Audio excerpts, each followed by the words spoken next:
Um, Mayuri, I'm hoping you've joined the call. If you have, could you just unmute and unmute Yes. on camera for 1 minute? Okay, one Thanks. second. Let me go. Yeah, my camera's on. Perfect. So yeah, I just wanted to make sure that it's working. You're not completely in frame, like your head is getting a bit cut off. Maybe it's at my end. But yeah, now Better? yeah, now you're in the full frame. Yeah, that's it. Okay. So okay. Thanks. I just wanted to make sure that you're there. Yeah. Okay, so then we can just switch off the camera because the first 20 minutes I'm going to do an internal thing. Thanks, Mayuri. Perfect. Okay. Bye now. Thank you. Bye.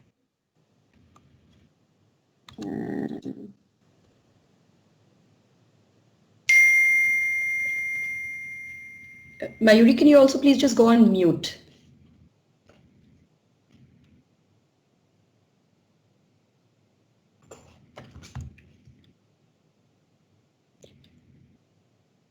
So welcome to the teams that are dialing in for this call. We still have a couple of minutes to go, so just please stay online and stay muted while we wait for others to dial in.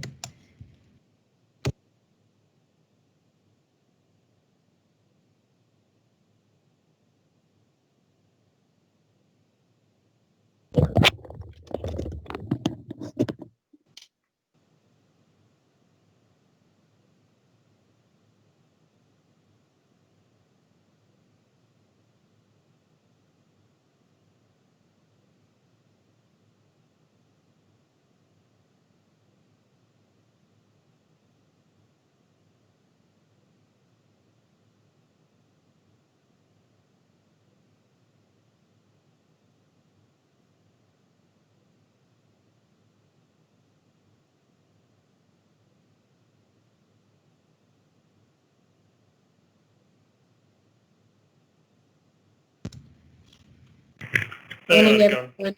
Morning, Jasper. Morning, everyone.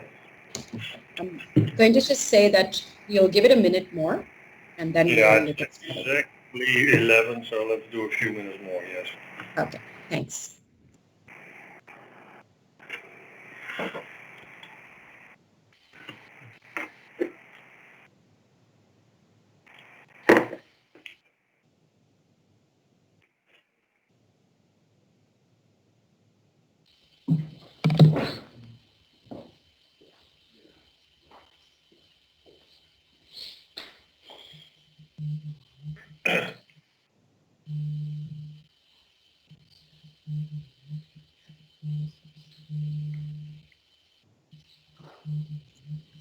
So good morning to everyone who's joining the call. We're just going to wait 1 more minute before we actually start it off, giving everyone an opportunity to dial in. Thanks.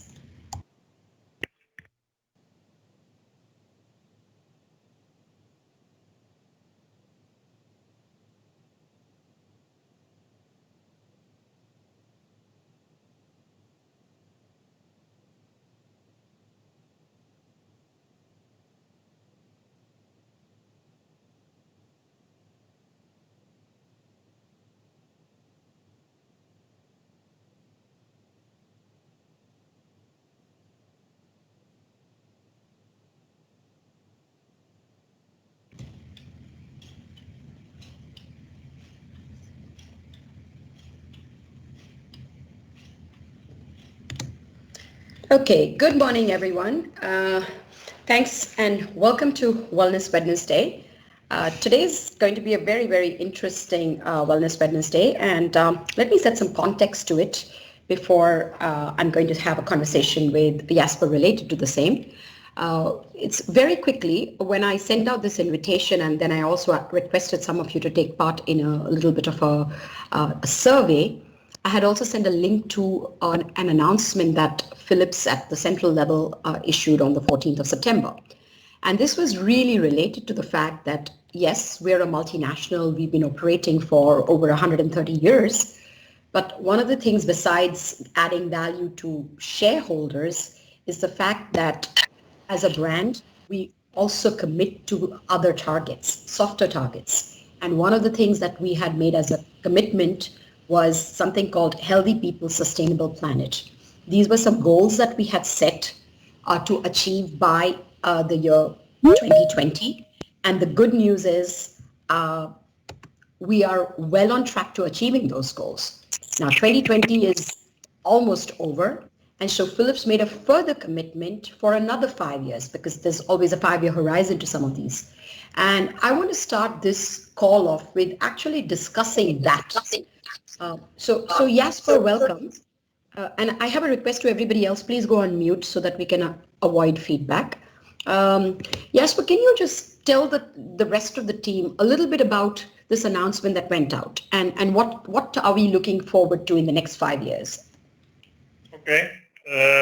Before I do that, I want to say hello to everybody. It's great to connect again in Wellness Wednesday. We've not done that for a while. I hope you're all doing well, that you're all okay, that your families are doing well. I also want to say maybe that we see across Africa that COVID is, let's say, stable, or maybe it has peaked. Actually, this morning talking with Mouchine, he mentioned Morocco is not yet peaking, so they are still very strict, but we see that it's, measures are being relaxed, and we see numbers going down, which is great, but it's still not over yet. So we continue to be quite careful with, the use of the office, people coming to the office, with travels, with flights, with customers. So things are improving, which is great, and we want to engage and interact with our customers, but let's try to all remain careful. Let's stick to the health and safety measures so that we really make sure that it really goes down and it doesn't peak again. I know I'm not allowed to say too much about the results, but I just want to say that I'm very proud of the team and the achievements also for Q3. We still need to close Q3, but it looks very promising. And I think the results are extremely strong in any year, but in a year where we have COVID, where we have other things that might be on people's mind, like Nobel, Meta. I'm really proud of how you all are continuously driving the business. And I said the results for Q3 are looking very, very good. We'll have a town hall somewhere after Q3, of course, to share all the details, but I just would like to say that I'm very proud of how we as a team are really tackling this COVID and all these changes and still performing. And then back to your question or your comment, Radhika. For the ones that have seen the press release, and if you have not seen it, find it and read it. That would be my advice. I think it's great what Philips is doing, because I think Philips is really one of the companies ahead of the pack. We really want to create, besides financial contributions which go much broader. So what was announced is that it's a little bit reshaping, refocusing the initiatives we are already doing, and they are called ESG, meaning it's about the environment, and that's basically about being responsible to our planet. It's about social, that is very much about how do we improve people's lives, how do we generate access to care, and it's also about governance. So how do we as a company really manage our company? And ESG, so environment, social, governance, company governance, to me is great, because we as Philips are really putting out there that we want to do more than just sell a coffee maker, or more than just sell an ultrasound. We really want to have a profound impact on our company, so the people in the company, but also on, let's say, the society all around us. And I'm really proud to see that Philips is leading this, because I think you will see many, many other companies following, because I think it's clear by now that a lot of people realize that, sustainability is not given. We need to create it. We need to be smart with the resources we have. And I'm really happy that Philips is on the forefront for that, Radhika. Yeah, thanks, Jasper. So, of course, when you look at Africa specifically, and then you say, okay, these are amazing targets that the, Royal Philips has put out. But, in Africa, I don't know, what can we do, etc. There's always that, like this in the list of things that people worry about on the continent. Maybe caring for the environment is not that important, or whatever, access to care. Yes, we do it, but maybe it's looking like a CSR, write a check, do a donation. What can we do like in Africa, and how do you see this tying into also Africa? Because at the end of the day, the state of the planet matters all over. There is one planet and that's it. So what would be your take beyond that? Well, I think as a global company, we want to be leaders globally. And I think in Africa, maybe a lot of people realize and understand the importance of sustainability and, let's say, social governance. But sometimes business results take priority, and maybe we are not taking the best care about our environment, the best care even about our staff. So the way I look at it is that there are very tangible, let's say, KPIs, very tangible projects that we could focus on. For instance, we want to recycle part of our products, right? We want to take products back, refurbish them. So we have targets. Also as Philips Africa, we're looking to get a number of pieces of our equipment back to make sure it doesn't end up in a landfill. There are other, you mentioned access to care. Well, Frans was very specific, right? He still said we want to improve the well-being of 2 billion people by 2025. And out of that are 300 million in underserved communities. And I think we all realize that Africa, unfortunately, still has a large contingent of the underserved communities. It came up with a reminder and there was a link to it. Can you please mute Graham? Just check. Oops, Graham. This was Graham Wallace. Everybody who wants to say hi to Graham, that was Graham. No worries. So I think we can make it very tangible, let's say, as Philips Africa, which is maybe more on a business level, but we're also trying to make it a little bit more tangible on a more personal level, and that is one of the topics we would like to share today, right, Radhika? Yeah, so I know, so from the higher level, I know that we as with you and working with the rest of the management team of Philips in Africa, we thought, what is there that we could do to also make our personal commitment? So I'm going to give you an opportunity to share with the rest of the team as to what is it that the MT actually decided in a small way to tie into this larger purpose of Philips. Okay. Well, first of all, we want to do more, and we will be having programs going forward where we really work with all of you to make sure that we focus both on the environment, the social aspect, and on the governance aspect. But we thought let's start with something that we can just do, right? So we thought about if we want to do something about the environment, and if we also want to do something about the social part, because this is also about health and well-being of ourselves, of our staffs. We thought then, why don't we see as a leadership team, a management team, if we could change something in our diet that could make an impact. And what we decided to do was to think about what we call Meatless Monday, because we know that if you eat too much meat, that's not always great for your health. So from a personal health perspective, having more variation in your diet is of course very good, and eating slightly less meat can really contribute to that. And we also know that especially with meat production, that has quite a big impact on the planet, to raise cows, the feeding, the water that is needed.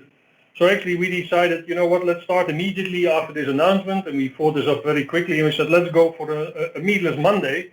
So we have all pledged that from now onwards, we will have Meatless Mondays as a leadership team.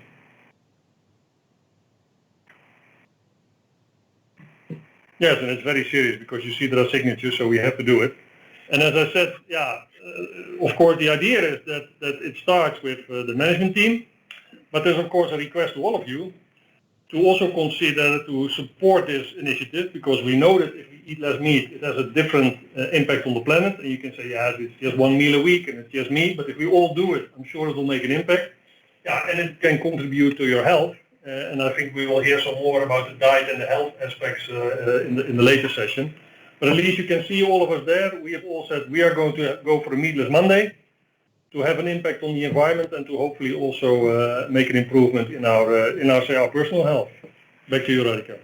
Yeah, thank you so much, Jasper. So guys, I'm sharing my screen so you can see the entire management team has signed up this pledge, and we will be sharing this, of course, as an email and later on also to all of you on WhatsApp, etc.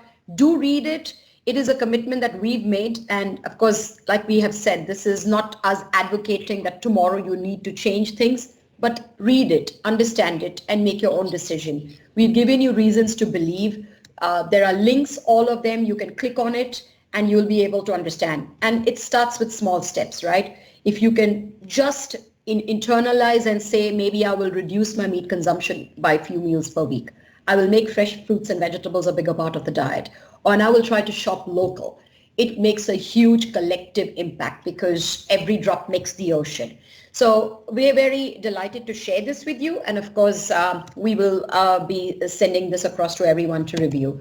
That being said, Jasper, again, what is your first step towards going meatless? Are you comfortable? Do you have a favorite recipe for going meatless? Or is this already something that is already part of your diet?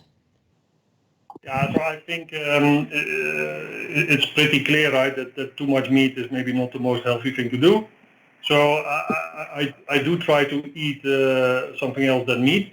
Being in South Africa, well, the meat is very good and the portions are huge. So it is the temptation is there. But yeah, I actually try to eat at least once a week fish. I try to get some let's say.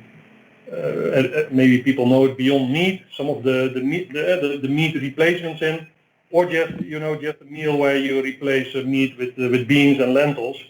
And I think if you know one or two recipes that are easy and quick to do, yeah, then it becomes a routine.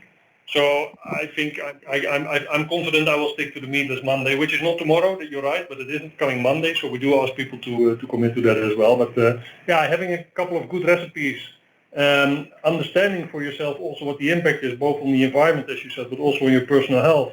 Yeah, that you really, not only yourself, but maybe also your husband, wife, your kids. I think it really makes a difference if we eat more variation and if we cut out a little bit of meat. Right. Thank you again, Jasper. Let me also just bring in a couple more people who have signed this pledge. So, let's go to Winfried sitting in Eindhoven.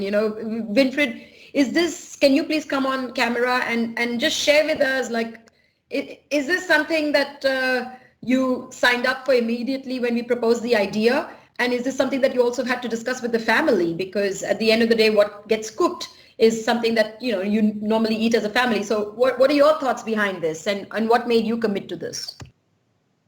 First of all, good morning to all, and hope you're doing well. For me, it was easy to sign up, Radhika. We do eat meat. We also eat fish 3 times a week. Already, and actually, over the last couple of months, I was lucky because normally my wife cooks, but now also my daughter cooks. They prefer all fish rather than meat, so that's it's quite easy to sign up. And the objective is clear, right? Like also explained by you and by Jasper. Take care for yourself first to start with, lead the example. To take care of your health, your family's health, and the rest of people around you. And of course, the sustainability impact is will be there if many of us will join this route. No, that's fine, and I know that, of course, because I also live in the Netherlands. It's easy for us to just walk into the normal grocery, like an Albert Heijn or something, to pick up our groceries. But sustainability is also being farm fresh. Suddenly, if you get a kiwi fruit, which is from New Zealand, it is not really sustainable because the effort to get that fruit from New Zealand to your place is not there. So do you ever shop at a farmer's market, like somewhere closer to you? Because everything that you do ladders up at the end of the day to making an impact on both health and planet. Yeah, we go to different types of shops. Sometimes for cooking, like also to cook on tomato, myself, fresh stuff on it. We go to Turkish shops or Moroccan shops to get some different flavors, and also to farmer shops indeed, not only to the big food stores. Also from a pricing perspective, let's say those smaller shops are also interesting sometimes. Okay, thank you, Winfried. Thanks for signing up, and thanks for your views. Let me just pick on maybe Mike. Mike, can you turn on your camera and just, yeah? Thanks. Hi, Mike. So you're sitting in South Africa. I mean, the famous place where a lot of people want to come and buy meat and take it with them overseas. So when you sign up for something like Meatless Monday, what would you, what shaped your decision? So again, good morning, everybody, and I hope you and your respective families are doing very well. It was very simple for us, Radhika. At the beginning of the year, we made a conscious life decision, myself and my wife, to go totally vegetarian. And we did a cut-off until the end of March. And it was quite interesting because when the end of March came, we turned around to each other and said, why should we change? We did change marginally. Monday to Friday, we are 100% vegetarian and most of the time vegan. What has that done? 15 kilos of weight has disappeared since the beginning of the year, 8 kilos from my wife. Energy levels substantially higher, easier to get up in the morning, don't have those afternoon lulls. Our grocery bill has halved. And as Jesper said, when you have a few of those recipes in your arsenal, it makes life substantially easier, and I love it. I'll never go back to eating meat 7 days a week. Oh, fantastic. Okay, Mike, this is extremely inspiring. And, because subsequently we do have a guest speaker and we are going to be discussing some of this. And again, I'm going to just tell our colleagues also, feel free to put things into the chat later when we have the Q&A with our guest speaker. But it's really inspiring to know that this is possible because you're from South Africa. And most people in South Africa, when I walk the halls, when I'm there in the office and I'm talking to people and they're just like, no, but how can you eat vegetarian? And they don't understand the concept. So again, thanks, Mike, for signing up. I just want to go to a couple more people before I bring in the guest speaker. So, Harish, if you're on the call, can I ask you to turn on the camera, please? Hi, Radhika. Hi, Yes. Harish. Hi. Welcome. And the reason I bring you on is because, like me, you're originally from the Indian subcontinent, which is, of course, it's kind of like Africa. It's got 1.3 billion people, and almost, 60% of the population is vegetarian for life, for different reasons, not just health. But what about you? Like, I know you are sometimes vegetarian, sometimes fishitarian, chickatarian. How's it going? How do you feel about committing to this? I think I'm committed completely because I follow it from various perspectives. I'm a vegetarian, 100% vegetarian. Yes, I do take eggs. Other than eggs, I don't take any kind of meat. And being a vegetarian, it's not that all life I've been a vegetarian. I have had all kinds of meat in the past. But for the last 20 years now, I've been a complete vegetarian. And there are different recipes like what Jasper, Mike, and others mentioned. There are enough recipes in the book. There are different kinds of vegetables which we wouldn't have tried and experimented, and different parts of India and various countries where I've seen various different shoots, herbs being used. And that gives you different context to the vegetarian story. So for me, it was very easy to sign up because I think I've signed it up from the last 20 years. But I think I'm pretty proud to be also a vegetarian in the way I have been able to manage it. Thank you so much, Harish. And I'm just going to pick on one last person because I really do want to continue with the conversation. So thanks for your time. So Tim, let's get your perspective. If you're there and you can just come on camera. Yeah. How's it going, Tim? And can you tell us what inspired you to sign up? No, this is a great initiative because it does kind of two things. Is it helps you, in terms of your health and having a healthy diet and so on, as well as, making an environmental impact. So I think it's a cool initiative from kind of two sides. The other thing is, you guys know I'm an American, and Americans are not the healthiest eaters in the world. Statistically, there's a lot of problems with obesity and people eating things that are not fresh, packaged foods that are high in calories, fat, salt, and all the things we shouldn't be eating. So actually, when I met my wife is from Greece, which has kind of one of the healthier diets. So begrudgingly, I started adopting her diet, which has a lot more, like I think Jasper mentioned, they have lentils and beans. These are really good source of protein, but also if you prepare it well, it can be really tasty. So, as well as some rice dishes like risotto that you can put different roast vegetables and things in. And as well, so it's a bit difficult because you said moving to South Africa where meat is plentiful and very high quality. We did see that we moved here, the meat intake did increase. So it's also nice to kind of go back and start driving on some of the healthier options, because there's also a lot of good fresh food and produce here that you can use to make a lot of dishes, whether they be Greek or South African or Indian. There's a lot of really good options. So I think this is a good inspiration to kick it off. And my wife will be happy because she's always complaining that I do eat too much meat. So that will be great. Okay. Again, Tim, again, thank you so much. So for the rest of the team, guys, this was just a little bit of a perspective on what motivated the management team to actually say, let's do this. Let's try to commit to something. And let's see if, the rest of the team sees some sense into it. And we will be sharing, like I said, the details with you. But now this brings me to the second section, because we've talked a lot about us converting or, going meatless, not all the time, but for some portion of the time, etc. But this always raises a lot of questions in people's minds, right? There are so many things. People are vegan, vegetarian, flexitarian. It is extremely hard to keep up with the growing types of diets, etc. The latest diet trend is actually the planetarian diet. And the planetarian diet is actually linked to the global environmental problems. And it was brought up by the Eat Lancet Commission, which is an international organization tasked with defining targets for sustainable food production. And this is also extremely important, because if we don't change what we eat, there are going to be huge environmental problems. We already see that there's a lot of environmental degradation happening. There is climate instability. And if you look at just population health globally, there are several forms of either malnutrition at one end of the spectrum or overindulgence at the other end of the spectrum.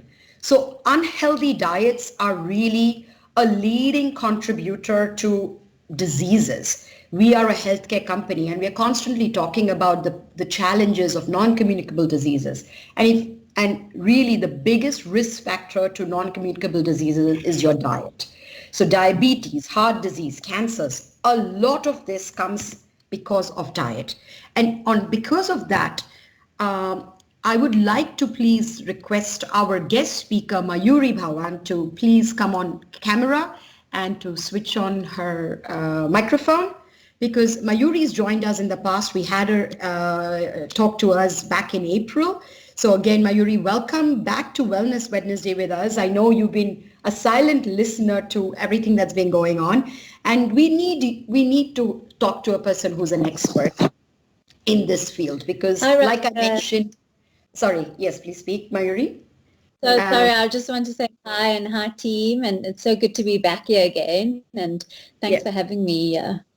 Yeah, so thanks, Mayuri. So like I said, when I was just doing the introduction of the things that are there and what is lying around, the biggest question to you is, can you explain to us, how would one differentiate between a sustainable diet and a healthy diet, and what exactly is a plant-based diet?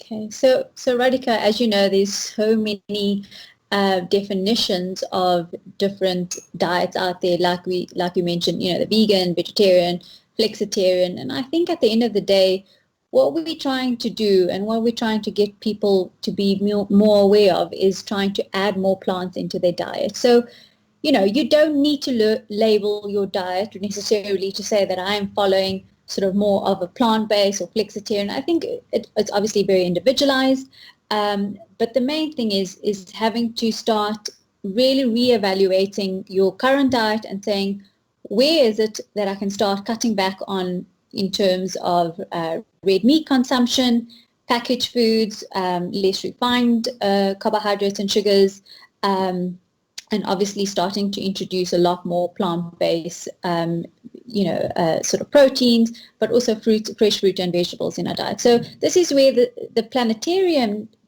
planetary diet and sustainable diet sort of come hand in hand, where we all focusing on the conscious choices that we're making in terms of sustainability and the environment.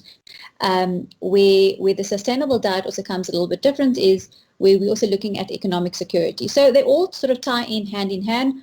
Obviously, there are sort of various definitions when it comes to vegan, where vegans generally sort of do not eat any meat or any forms of animal product. Where vegetarians, you get sort of different variations where it's lacto-ovo or ovo-lacto or ovo-vegetarians, and then flexitarian where, it just depends on the individual how they'd like to go about it. And pescatarian is obviously someone who sort of has more of a fish intake, and vegetarian, fruits and veg as well. So I don't like to put a label to it, because I think at the moment with Philips right now and what you've mentioned, I think the whole pledge is having to start introducing a lot more vegetarian foods or plant-based foods into our diet now. Yeah, perfect. So if that's the way forward, then what can we do to cook and eat more sustainably? So, there's obviously lots of factors that we can look at. And one of the things is obviously to reduce food waste. And often, we don't necessarily, and I don't know who of you actually shop with a shopping list. And I think this is where a starting point is, having to, create a meal plan for the week, make a shopping list, plan your meals or your snacks or whatever you may be having for that week, so that you avoid any sort of buying in excess or wastage. So definitely reducing waste by creating meal plans and shopping lists. So that's one of the things that you could do. Like we've mentioned, reducing your meat consumption and introducing more plant-based meals into your diet. Obviously, plant-based foods has such benefits for our health in terms of gut microbiome, but also in terms of reducing diabetes as well as cardiovascular diseases and cancers. And the other thing is also just to look at repurpose or recycle, reuse, refill. So, start recycling things that you're using. So if you're using, obviously we're also trying to not necessarily use too much plastic. But if you have a plastic bottle, instead of like throwing it away, reusing that and filling that as your water bottle, as well as your lunch boxes, try to sort of use tins as opposed to plastic lunch boxes. So really start reusing and recycling things as opposed to just throwing them in one bin. So that's already a start in terms from a sustainability point of view, where again, as we go along in terms of food, also, like, as I mentioned earlier, in terms of reducing food waste, it's like if you feel that things are going off, what I would suggest is maybe to blend those types of foods, make sauces, make dips out of it. If you think certain veggies won't be necessarily used in that week, what you could do is sort of blanch the vegetables, put them in the freezer, and then sort of cook them up maybe later in the week. So those are just easy ideas just to sort of keep you going, that you don't, again, waste. And also maybe shopping at local farmers markets, like you said earlier in the conversation. Yeah, okay, so thanks, Mayuri. So one is the sustainability angle, and then it comes to the healthier eating angle. So how is it that, what is the impact that what we eat have on health? Especially because you've seen the pledge that we made. We said go meatless. There'll be a lot of questions as to, if I go meatless, how will I get protein? Why should I go meatless? And how is all this linking to my health, even if you're not concerned about it from the sustainability angle? Okay, so I mean, again, so I'm just using stats that I've got from South Africa, from the Heart and Stroke Foundation, and interestingly enough, what they've seen is that 225 South Africans die of heart disease every single day. Okay, so that's quite a huge number.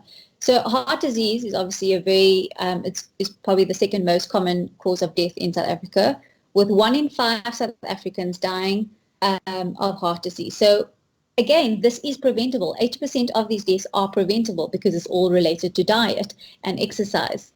So what they've seen is that, people who have gone or changed their diets, I think one of your colleagues has mentioned that he's gone vegetarian, and what they've seen is that 24% there's a 24% decrease in patients who are dying as where they've changed their diet into vegetarian food. So again, it just shows that it's made such a drastic change, and so the evidence is there. It's just our mindset trying to get that, getting our families on board. So we know that it decreases cardiovascular disease. We know that it helps control blood sugar readings. We know that it helps with weight loss. So we know all of this. But how do we start implementing it? And I think that's where I find a lot of clients, even in my practice, that I find they find. And this is where it's education. It's understanding what protein foods to start including into our diet. So we know, the tofus are there. We know meat alternatives, which there's a range on the market. I mean, I'm just talking again here in South Africa, what we have, which is the fries, the corn, the Lennon McCartney's. Those are all great. Woolies also has their own range. Then we also have edamame beans, and then your general legumes and beans and chickpeas. So all of those options are all great to include in our diet. But again, how do we know if we're also meeting requirements? And I think this is where it's also good to start maybe working with a dietitian or a nutritionist just to sort of see if you're actually meeting your protein requirements throughout the day. So we're so used to having to meet requirements at each meal because we used to having a chicken with a rice or a veg. And now things are a bit different. We're having some sort of plant-based, meaning chickpeas with some veg. But are you actually getting enough throughout the day? So it is harder. Not that it's not achievable, but it is harder. So I'm going to just give you the ins and outs. I've been vegetarian all my life, so I'm talking also from personal experience.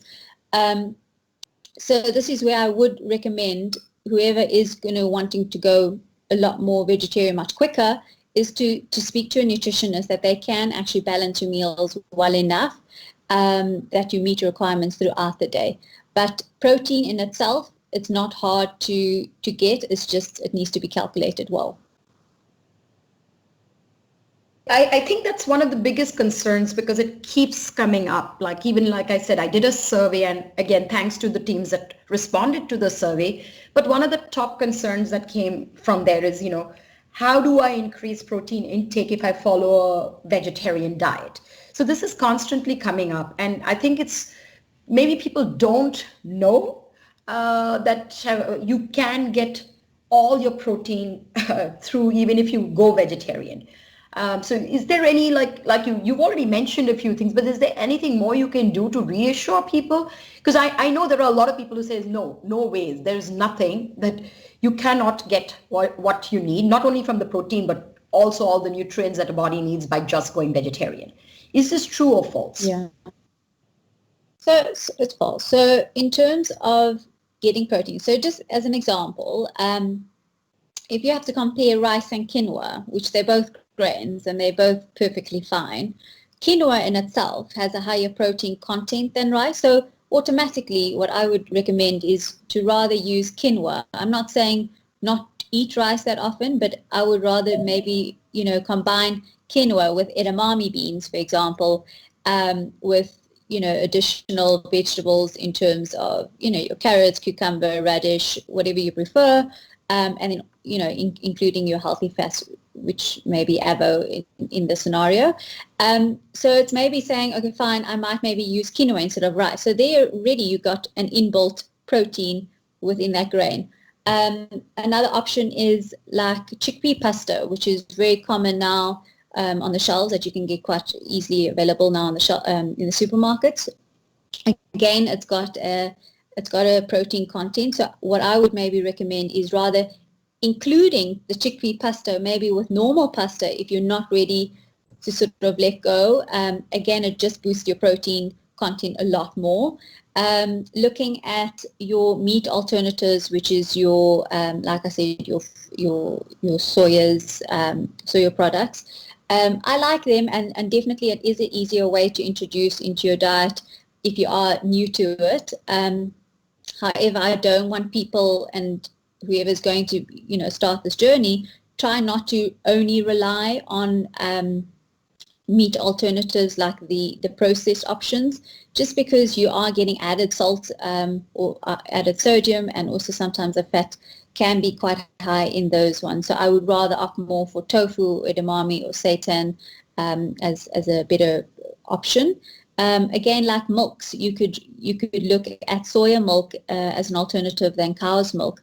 If you are going to be choosing almond milk, make sure first of all that it is fortified with calcium. So again, from the other nutrients, if you're worried that you might not be getting, which is the calcium intake or vitamin D, generally most brands are fortifying their milks, which is good, but just check your labels again. And yeah, I mean, I think in terms of snacking and just throughout the day meeting protein requirements, it's literally depending on that patient or that client. It's having to see what else we can work with their current diet and sort of add on again to meet the total intake. So like roasted chickpeas is a good option for a snack as opposed to a packet of crisps. Roasted edamame is a great option. If you are doing dairy, cottage cheese with a whole grain cracker is a great snack option. Again, you're getting protein from there. So Radhika, I think there is just so much that one can do, but I think again it boils down to individual diets and saying how can we start making these small changes, and depending on where they are in their journey. So, you know, if someone is starting from scratch and just doing the meatless Monday, there are so many ways of introducing legumes and beans into your diet. So, you know, I think also whoever has families or kids, they might find a bit of a shock to introduce a lot more legumes into the meals. So you can easily hide them if you're doing like, for example, and this is obviously not necessarily for Meatless Monday, but for other meals, is to introduce lentils with a beef mince and mix that together. So again, it increases your fiber content, but it also increases your plant proteins. Correct. Okay. So again, the purpose is, you know, we're not saying cold turkey. We're not. Okay. My request to the Philips team is please go on mute. Sorry about that. I'm just saying the idea is not to recommend that people go cold turkey. If you're eating meat, it's about trying to reduce the consumption of meat, right? So to me, then, is it better to make a gradual transition, or try to attempt everything at once and then give up on it so it just becomes a fad? How do you recommend? I mean, if a client came to you, what would you tell them? What's the process? So again, it's just, I think for me, what I've actually seen a lot in my practice is I try and tell them, like, if you're wanting to go this way, which I fully support, but people don't know, firstly, where to shop. So I think that's also very important. And again, each country or each place has their, you know, supermarkets that sort of stocks these sort of vegetarian-friendly foods.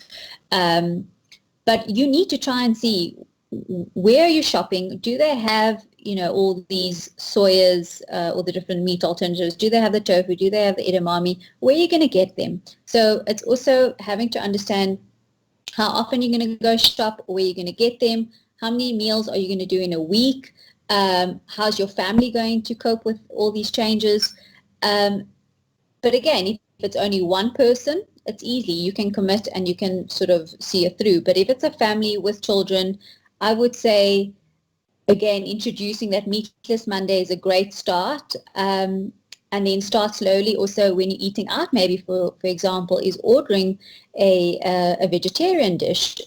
Also, I find if we taste different foods and if it's made deliciously, we would want to replicate that when we're at home. So I would, for example, is do your homework. First, find out in your area who stocks you know, other sources of vegetarian or proteins, and not only your chickpeas, beans, and lentils.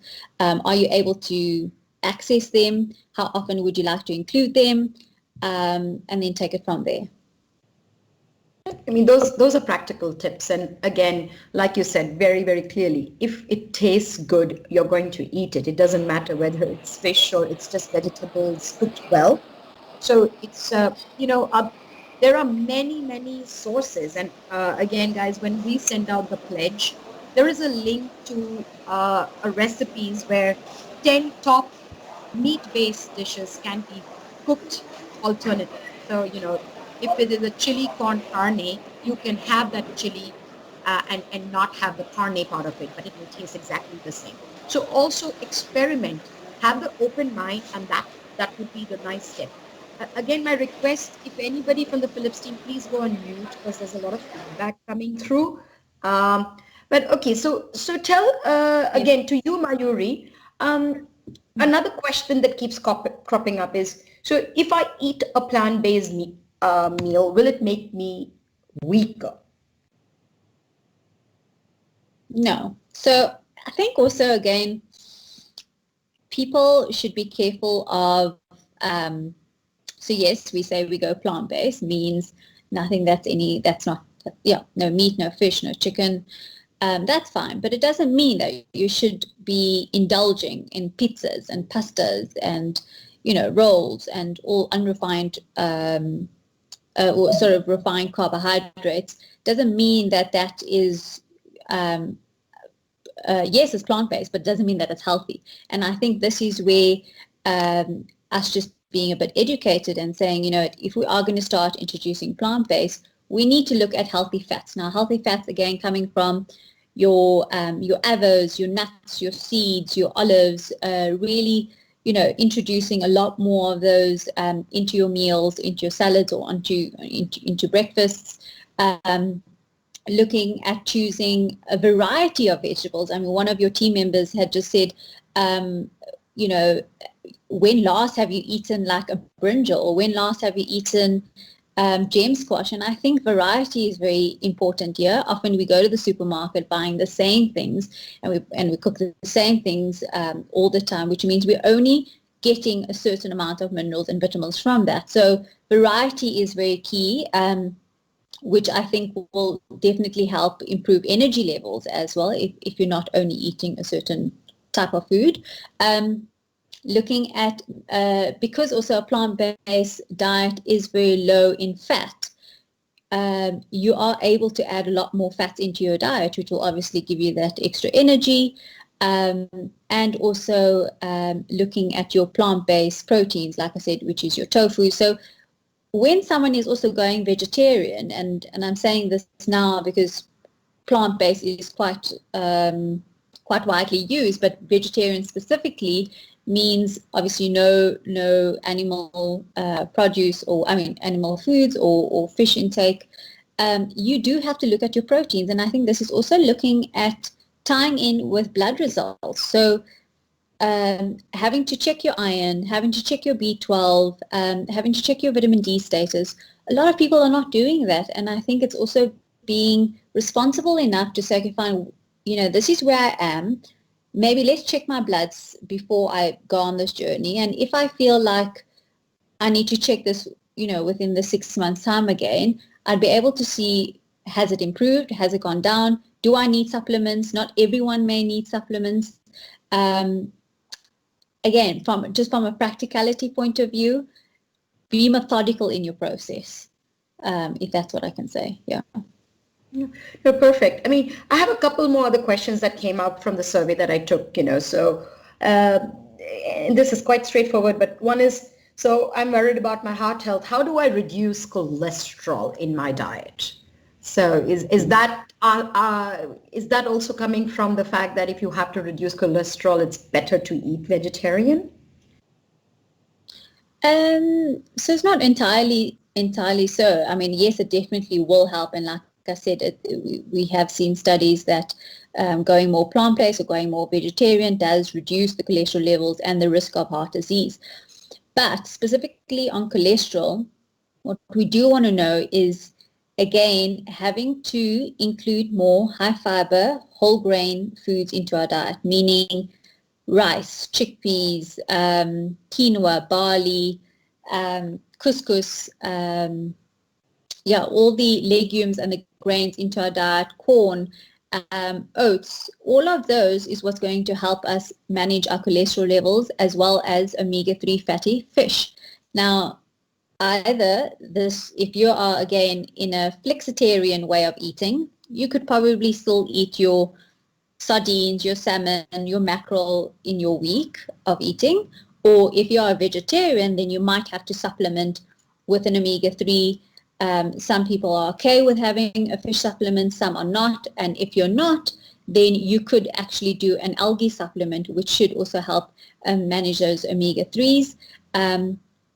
And then also looking at your omega-3, your fruits and vegetables intake. Obviously, fruits being a lot more on your berries, which is your strawberries, blueberries, raspberries. Those are all high in anti-inflammatory. So that's what you want to start including more. As well as there's a supplement that you can actually also use, and this is something that you should speak to your healthcare practitioner, which is called red yeast extract, and this is also supposedly can help manage your cholesterol levels even better. And then the one thing is a lot of people use oats to reduce their cholesterol, which is perfectly fine. But what I would actually do is also add extra nuts and seeds or any extra fiber to it. So if you're doing oats, why don't you add in, a tablespoon of flaxseed powder, or add in a teaspoon of chia seeds, or a tablespoon of flaked almonds. Again, the good healthy fats will also help bring down the cholesterol levels. Okay. I mean, I'm going to ask people if you have any further questions to please ping them in the chat box. And I'm going to go to another thing for you. And this is, I think it's very linked to what we've been talking about, Mayuri. And it's a question that came in, which is, so what exactly is clean eating? Are you able to explain what clean eating is? So sorry. Yeah. So clean eating can be quite faddy. So, again, there shouldn't be really a term of what diet you should follow, because I think that everyone is individualized, everyone is unique. I think it's also just learning about different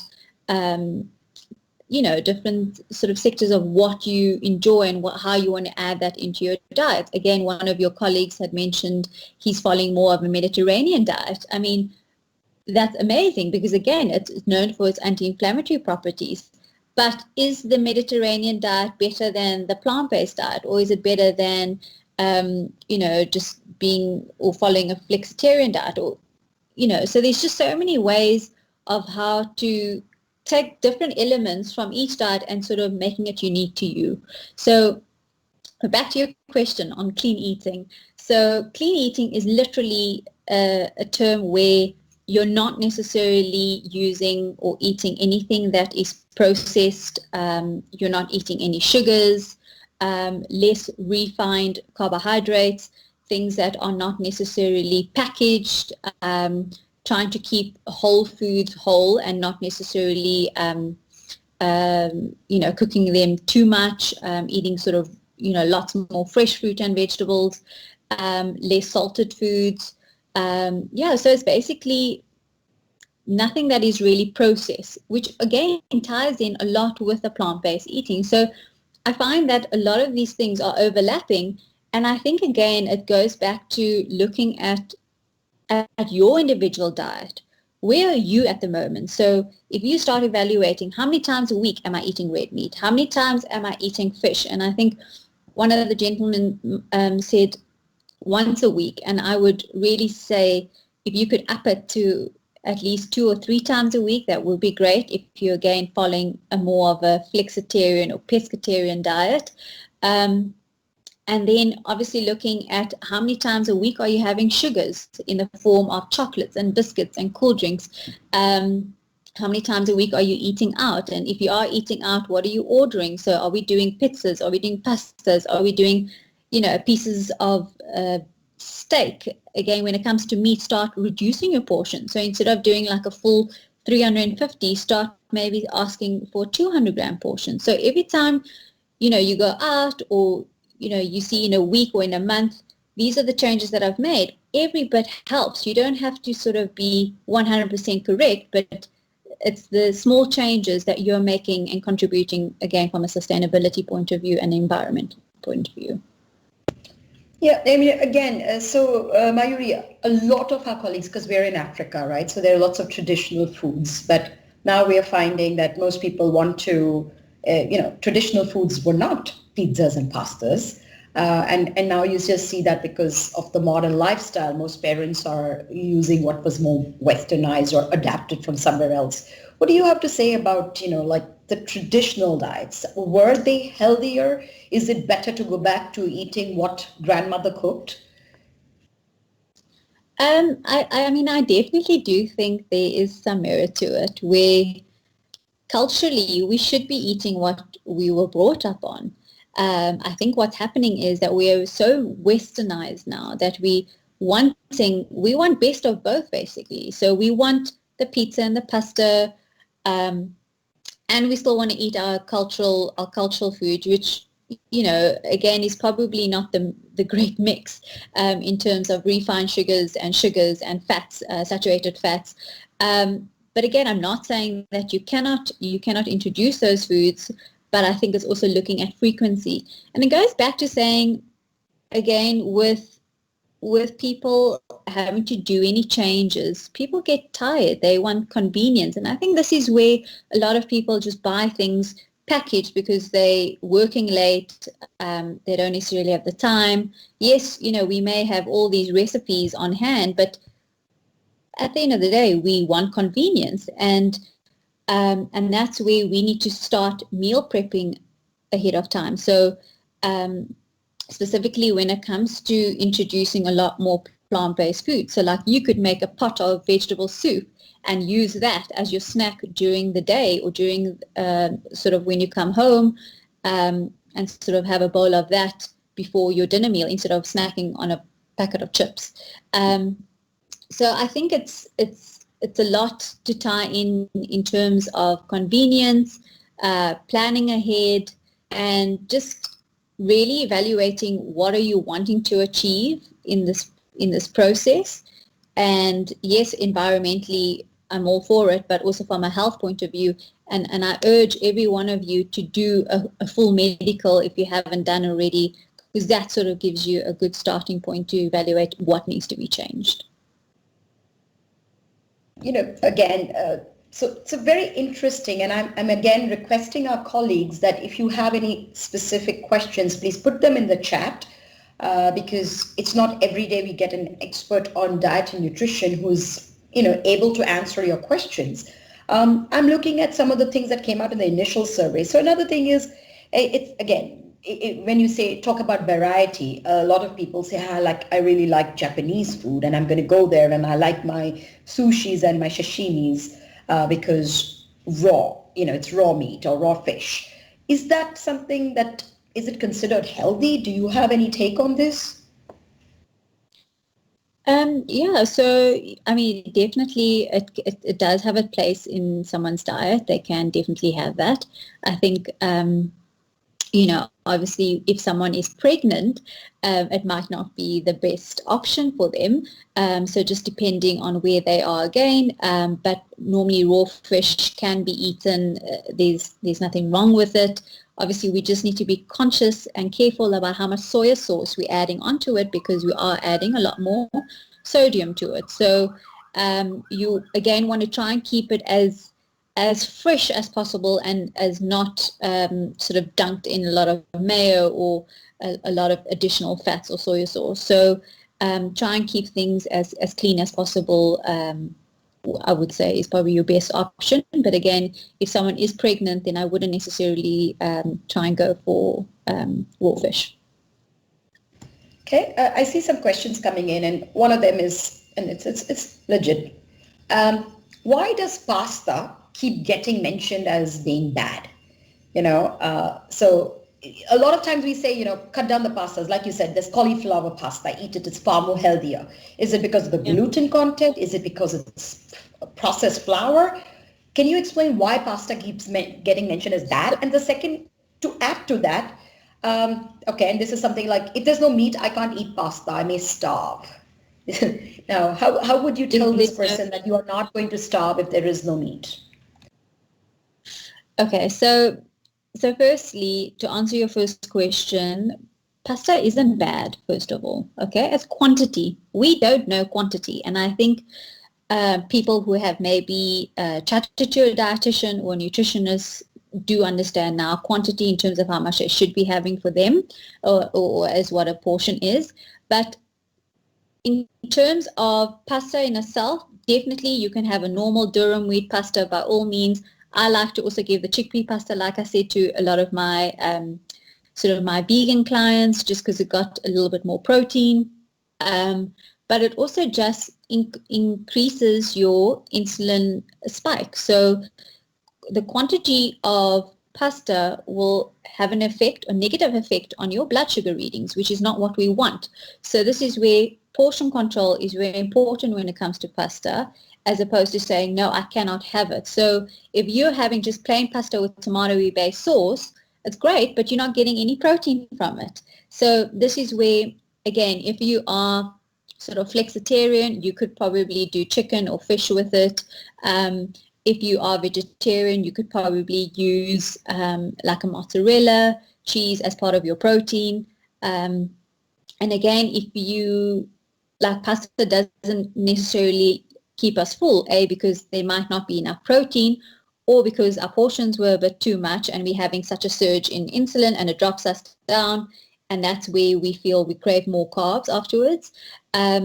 Alternatively, there's not enough vegetables. So another trick is, what you could do is add a lot more vegetables in a tomato-based sauce. So when you're making your base, start adding like baby marrows, mushrooms, onions, peppers, whatever you want in that, just to make it a bit more bulkier to add into your pasta sauce. But I think the main thing is look at portion control and try and add some sort of protein. If it's not with the pasta, maybe with a salad. So you could technically do like a vegetarian arrabbiata pasta with a side salad with some feta or with some mozzarella, or if not, you could even put tofu pieces even in a side salad, or edamame beans might actually be preferably better. So that's a nice way of balancing it out a bit. Perfect. I mean, I'm seeing a lot of comments coming in, because I know you mentioned chickpea pasta, and is it better to go for things like whole grain and non-refined pasta? Is that considered better than your traditional pasta? Is that something that you would say that? It's just more from a fiber point of view. So you're getting a lot more fiber from, I mean, if you have to compare like sort of rice noodles, egg noodles, all of those, you're not necessarily getting a high fiber. And I think a lot of people also compare normal pasta with brown pasta. Yes, you do get a fiber content, but the durum wheat pasta, which is the normal one, is perfectly fine. The chickpea pasta, again, you're getting a lot more fiber and you're getting protein. So it just depends on where you are in your journey. So again, if you are vegan or if you're vegetarian and you need to up your protein intake, you want to try and look for other alternatives that has an inbuilt protein source, as opposed to always worrying about adding something to that pasta, where you could just have a nice bowl of chickpea pasta and you can still actually get around 7 to 14 grams of protein, which is pretty decent for a carb meal if you think about it. Perfect. Then there's another question which is saying that, okay, if you have to kind of go meatless, and if you've always been used to it, there's always this question between red meat, white meat. What is the healthier option if I had to pick? So is seafood okay compared to really going in and eating red? Your take on that? So obviously, we know from an environmental point of view, red meat is something that we are wanting to cut down, but we're also cutting down iron, okay? And again, if you have a history of low iron, that's something that we need to maybe consider a gradual sort of or less portion, or maybe not taking it as frequently. So that's one aspect, but to say that, yes, fish is lower in fat, which is great. When we're looking at prawns, calamari, all of those are fine, but it's also how you prepare them. So they can be also quite calorie dense or high in saturated fat, which could quite be very similar to a piece of red meat, because you're adding butter or you're adding some sort of cream if you're making a pasta linguine, prawn linguine, or if you're doing, prawns with a butter sauce, you're adding extra saturated fat, which is the exact same as you probably eating a piece of red meat in terms of fat content. But in terms of iron, you're obviously getting good sources of iron through your meat. Not to say that you cannot get your iron through plant-based, but it's just being clever about eating certain plant foods, for example, with vitamin C, because it creates obviously a better absorption. So there's no such thing as one food is better than the other. Again, every food item has a place in its diet. Just depends on, again, where you are in your journey. Okay, that throws up a little bit of confusion because, I guess it is really, like you said, it's holistic. You make a choice, and it's always better to consult a professional just to understand, or to host a food journal and, plan your meal plan so you shop more sustainably and then you're eating correctly. There are some other questions coming up. Not really. I mean, again, it's like I've heard fasting in between meals for 4 to 5 hours is there a benefit to doing that? Having a break between meals, and linked to that, there's also something about that breakfast traditionally is seen as the most important, meal of the day. However, there's a new school of thoughts which is talking about fasting all the way in the morning. So, is that something that you would encourage? To just that intermittent fasting or not eating for a long period of time? Again, is this fad based or fact based? Definitely fact-based. There is merit to that. There's definitely emerging evidence on intermittent fasting, which I think again it's individualized. So someone who might be diabetic might not be able to fast for long periods of time because they might go into a hypo. So I would be careful of that, and again talking to your healthcare practitioner on that. Someone who is trying to lose weight, intermittent fasting has helped in some cases. The only downfall, what I have seen again, is with intermittent is not a lot of people. If you're cutting out, for example, breakfast, you're not necessarily getting a super high fiber meal, which means that you have to work a little bit harder at your meal planning, when you are breaking your fast. So it doesn't mean that, okay, I break my fast and I'm having a burger and chips. You're not necessarily feeding your body with the right nutrients. So it's maybe saying, if I'm going to break my fast, I might choose a whole grain. So either quinoa or rice or couscous or bulgur wheat with some sort of protein choice. So either edamame, tofu, or if you're doing fish, you might maybe have a piece of hake with lots of vegetables. So half of your plate should actually be salad and vegetables.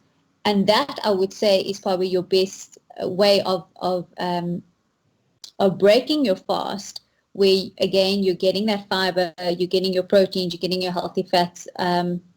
Whereas if you just again eating burgers and chips, you just spiking up your sugars, which means you just playing roller coaster with your blood sugar readings, where you will tend to want to crave a lot more sugary foods later in the day or later in the afternoon. So I find having to do intermittent fasting well for some people, and some people don't actually do well because they then get constipated because they're not eating that right amount of fiber in the day. So they're not putting that effort of adding a lot more fruit and vegetables during that course of their time period of eating. So if you're doing a 8-hour fast, in that 8 hour, they're not necessarily adding a lot more vegetables or high fiber food products into their diet. They're actually skipping carbs, which is not necessarily benefiting them long term in terms of gut health. They might find, or they might experience constipation. So again, with intermittent fasting, people need to realize if you're going to do it properly. And some people would like to do it maybe 5 days a week where they eating, and 2 days where they do a 2-day fast where they skip a meal. So that works, generally well for most people, because weekends are a bit more relaxed and you're not necessarily eating 3 meals, where if you're doing a brunch, an early dinner or a late lunch, it's a little bit easier to sort of fit that process in. So again, it is up to the individual. Also just caution on pregnancy. So if anyone's pregnant, I would just watch out on not maybe doing intermittent fasting. Okay, so again, Mayuri, I think the questions that have come in, and also from the advanced ones, I think we've answered most of them. So I will look at coming to a logical conclusion. Unless somebody has something, ping it now. Otherwise, I will give some time back to everybody, because this is really about your chance to ask an expert if you have any things related to this. I do have, this is a recommendation. It is recommended to substantially reduce meat and add a lot of legumes and fruits to help in the growth of uterine fibroid. But for someone who is almost always having an iron deficiency, do I go for fish or meat if iron is better in meat than in fish? Okay, this is kind of building on what we said earlier, like, if they are having iron deficiency, what do you recommend? Yeah, so again, the iron definitely is better. What we have found is better in meat sources. Okay, and I'm just referencing what I have here in front of me. So, if you had to take a piece of how would I say? Some sort of meat, you'll obviously you'll get a better option. But if you're looking at, for example, sorry, I'm just trying to give you an example of how much milligrams of iron you'll actually get. So organ meat, like liver, okay, I don't know if anyone's going to actually eat that, but generally you're getting about 9.9 grams of milligrams of iron if you're eating sort of a 90-gram portion of that, which is almost your requirement if you're a male. Okay, if you're a female, you might need double that quantity, but you're able to meet that iron requirement. However, if you go down into the list in terms of fish is not necessarily, it's not that it's not on the list, it is, but you're probably getting a smaller dose or a smaller amount of iron from there. So you generally will get a higher amount of iron from red meat, but I'm not saying that you cannot meet iron requirements through plant-based. You just have to make sure that there's variety, and if you do need to supplement, then a supplement is obviously needed. And you have to then again figure out, what are you wanting to achieve? Is it from an ethical environment point of view, or what's the reasons? Okay. One more question in, which is, in general, is it good to move before you eat? This is how we used to do it when we actually chased to get our food and walked long distance.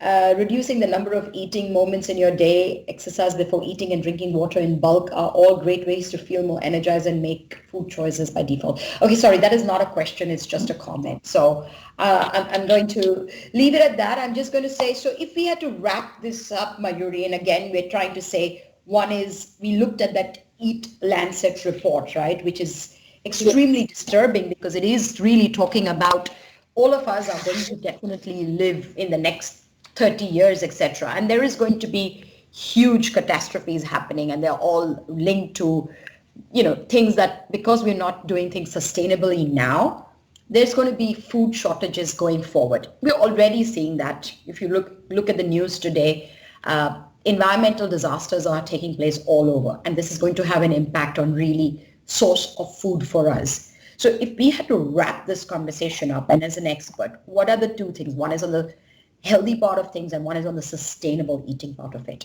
What is the final takeaway for the team from here? So I think, again, my approach, and I'm sure everyone has realized that I think, again, everyone is individual, and we cannot put, we can't just do a blanket diet for everyone. The information's out there. It's how you add that or put that into your living or your daily living. So eating more sustainably definitely includes eating a balanced diet, and that's what we want. But you don't have to do everything to be sort of eco-perfect. Remember, every bit helps, and I think this is where evaluate where you are in your diet and start making those small changes after our discussion today. So saying if you're not necessarily eating enough vegetables, which I think a lot of people aren't, that's one of the things that we should be doing. And if you're a meat eater in South Africa, it's something that, we should start looking at reducing. So just reducing your portion already will help. And then from there, start reducing your frequency of how often you have that in a week. And including a lot, like we said, a lot more protein sources or plant protein sources into your diet in the form of legumes, beans, chickpeas, and maybe adding that into salads. If you're having, for example, a chicken salad, you're already adding, again, a plant protein in there, which is probably helping from a carb, a healthy high fiber carb, but also giving you that protein. So it makes that transition, again, much more easier if you are wanting to start cutting down on all animal-based products. Okay. So again, guys, on behalf of Philips, first of all, let me thank Mayuri, because I think you've really, this is the second time you've come on board, and you've given us really handy and nice tips. So much appreciated. And Mayuri, like if you have any links, etc., that you can share with me subsequently, I'd be happy to send it across to the team. Because I know that... I'm happy to share some recipes if you guys want. Might maybe be a nice way of just to add to the collection, perhaps. Yeah, please do send the recipes. And like you said, one of the struggles that people have is they don't know where to get the ingredients. So especially, I know you're from South Africa, at least for the South Africa team, if you're even able to say, listen, most of these things can be found at XYZ grocery shop, that would really help, because it just starts them on the right journey. And to the Philips team, guys, these conversations are just triggers for you to make your choices. And the choices are, and also they tie in very nicely to what the brand that we all work for is looking at doing, which is really creating a healthy people, giving people the chance to live healthier and longer and things, but also living more sustainably. So everything is interconnected. The choices you would never have thought till maybe, hopefully this conversation opened up that, guys, everything is interlinked. So what you put in your mouth also has an impact on the planet, on the resources that go into things. So this conversation was really a trigger, and make your own choices. From the management team, we've committed as to go meatless on Mondays. And if you can join that would be a really good start. With that, I'm going to say, thank you to everyone for joining. I'm going to give about 10-15 minutes back to everyone. And Mayuri, once again, on behalf of Philips, really appreciated. Philips team, I'll be sending the pledge around. And like I said, there are also very nice links embedded in the pledge. Click on it. It takes you to sites where you can get more information. And it also has some tips on, how you can convert really popular meat-based foods, but supplement them with plant-based diet. So yes, lots of questions coming in again, lots of thank yous coming to you, Mayuri. So again, thanks from the team. Thank you, everyone. I thought maybe I should just share, if anyone wants to, whoever is on Instagram, I share a lot of information on my platform, on my social media page, on sort of plant-based eating, some recipes. So they're more than welcome to follow me on Instagram and or pop me an email. I don't mind. Also, I'm happy to answer any questions if somebody may need any more information. Yeah, perfect. So Mayuri, just so because everyone's listening in, what is your Instagram handle? Like, how do they find you? It's just my name and surname. So it's Mayuri Bhawan. It's MAYURIBHAWAN. And yeah, you could find me on Instagram. And I actually just did a post yesterday on sustainable diets, because in the UK it's Sustainable September, and that's where the current research is going on in terms of sustainable diets. So it tied in quite well in today's topic. Perfect. So again, guys, for all of us who are on social media platforms, that's an open invitation. Do follow Mayuri. I mean, this is what she does day in and day out, and she is active on Instagram, and she's posting things that can also help you. And maybe sometimes all we need is a little encouragement and a little guidance. So do look her up. With that, again, thank you so much, Mayuri, and thank you to the team. And we will continue to go with our Wellness Wednesdays. But now we've also added Meatless Mondays. Do join us if you can. Thanks, everyone. Thank you so much for your time. Bye-bye. Bye. Bye, everyone.